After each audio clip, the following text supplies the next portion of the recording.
If we want to do something about the world situation, each of us needs to look within, because it's when we change our consciousness to a consciousness of love and trust and the sense that everything's interconnected, that the consciousness of the whole world will change. So each one of us can actually seed that change in the world. And that's an incredibly empowering message for people. And actually we offer the space here for people to come and experience that for themselves and then go out and create planetary change.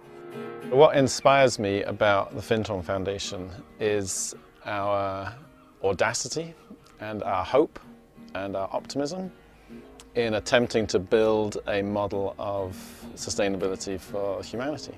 I think that's an incredible task. It's a huge thing to attempt. Sometimes I think we're insane to even try, and sometimes I'm completely inspired by what we achieve.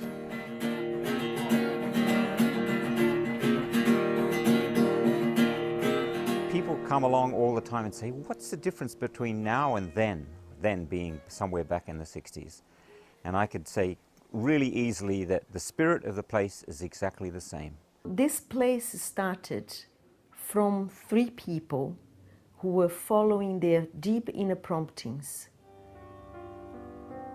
connecting, with what was true for them in the moment and following that.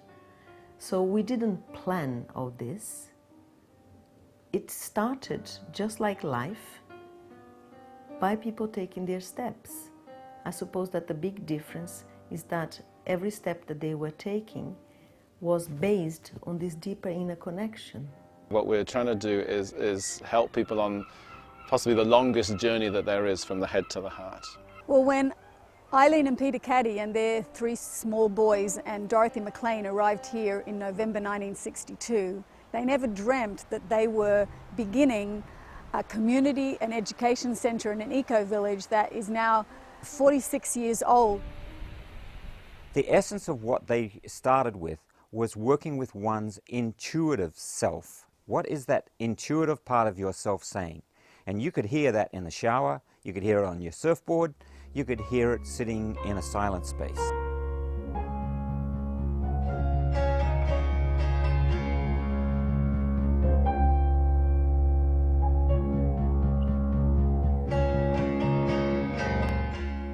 I had great expectation being here for what I've read, what I heard about, but what I found here is far beyond my expectation. I found a real community of people like walking into the path of spirituality and happiness.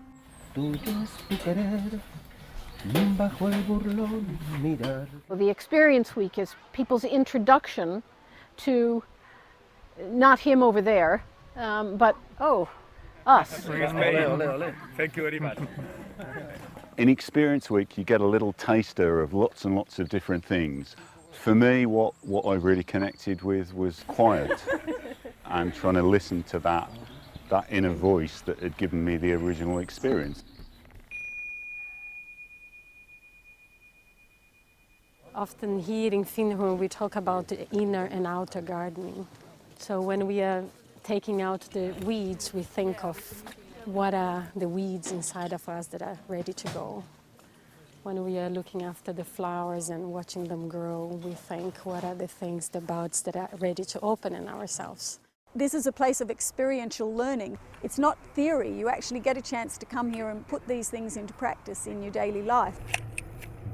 A good example of what I found here in Findhorn in transformation of my life, I was not able to value the importance of my family, of my kids, of my wife, and I was too focused on the business.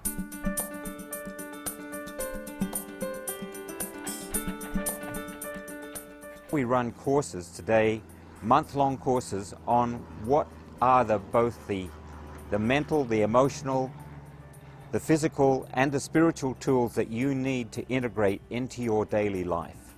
And they are really immensely practical.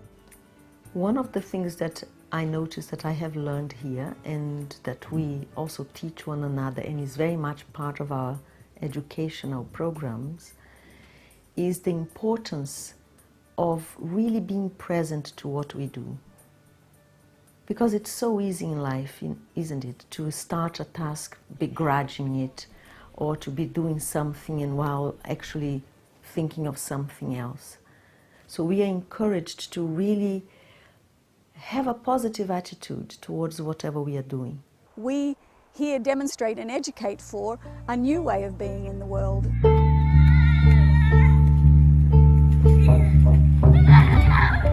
Findhorn, years and years ago, started educational programs. Most of them were around spirituality and group work, but then we actually started to think about what is it to live sustainably. And we started to look at our buildings, we started to look at our food sources, we started to look at our economy, and we developed all these wonderful tools. People were interested in those just as much as the spiritual tools.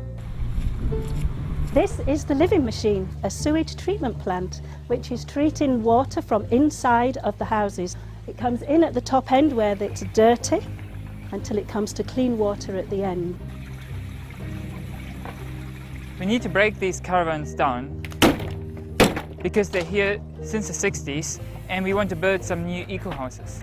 And we're doing it together with the guests because it's also like a team building exercise and it's really a lot of fun too. Since I arrived here, I learned that if it's not fun, it's not sustainable. One of the aspects of our life here is to acknowledge that there is intelligence in all life. And as we are working with one another's intelligence, we are also trying to work with the intelligence that is in nature.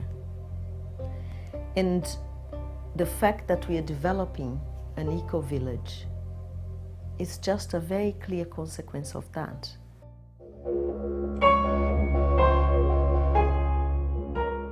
I realized over the last few years the need to reach out towards the region, towards Moray, Scotland, UK, the world. We have been working with the United Nations system for the last 20 years. Little by little, I think everybody carries a little bit of Findhorn in their heart, and then they can grow their own garden around where they live, with the people they live. We're not a perfect model because we're an evolving model and we have our own challenges, but what's really inspiring is how we deal with those challenges. And when we open the heart to a deeper level of consciousness and awareness, that builds relationships, it cares for people more, it cares for people in the workplace, it cares about the product, it cares about the consumers, it cares about the planet. I mean, the heart does those things. People at work notice the difference in me. If I occasionally maybe have a sharp word, people will say, oh, that's like the old Pete, and they mean before I came to Findhorn, and all the wonderful things that have followed me from that. The model we have created here, it's going to be more and more of inspiration for those who are redesigning societies and cities and towns. In a period where there's a lot of hand-wringing and disempowerment, it is a project where people have moved beyond the politics of protest to actually create something that models what they would really like to see. That is, in a sense, a model of what the world could look like if we pull all the different dimensions of sustainability together in one place. I see people come through here every week. Ordinary men and women, children, youth, business people, businesses themselves, and I see them begin to see the world in a different way.